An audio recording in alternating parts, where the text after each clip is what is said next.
See on üks näide sellest, mille paralleele võib natuke tuua ka linnahalliga.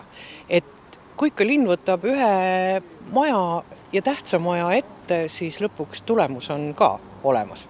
No jaa, tegelikult seda ajalugu tuleb ju kaugemalt alustada, et see maja oli müügis ja oli tõsine oht, et see maja satub erainvestori kätte, kelle järgmine mõte võib olla siia hoopis midagi muud ehitada, sest kindlasti oleks ahvatlev, kui siin oleksid kortermajad.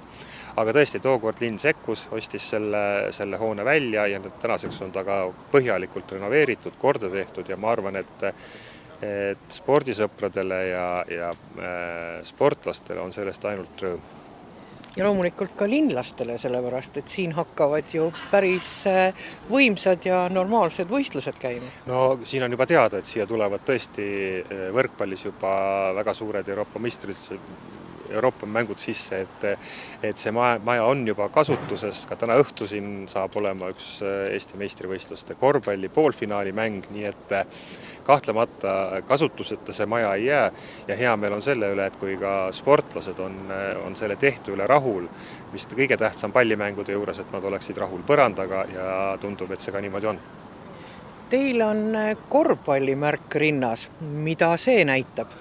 No see on natukene tänase päeva puhul, sest täna on selline pidupäev meie jaoks, et see hoone on valmis ja siin spordi tegemine pihta hakkab, aga see märk on ka veel sellest kaugest ajast, kui siin majas mängis veel Tallinna Kalevi Nõukogude Liidu meistrivõistluste mänge, mida isegi vaatamas käisin.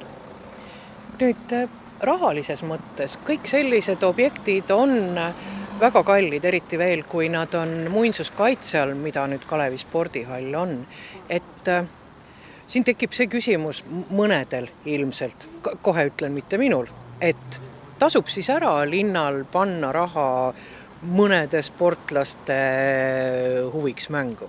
No see ei ole kindlasti kõigepealt mitte mõnede sportlaste huviks, see on kindlasti kõikide tallinlaste huviks, et siin see maja oleks korras ja et siin saaks ja oleks võimalik sporti teha ja seda vaatamas käia.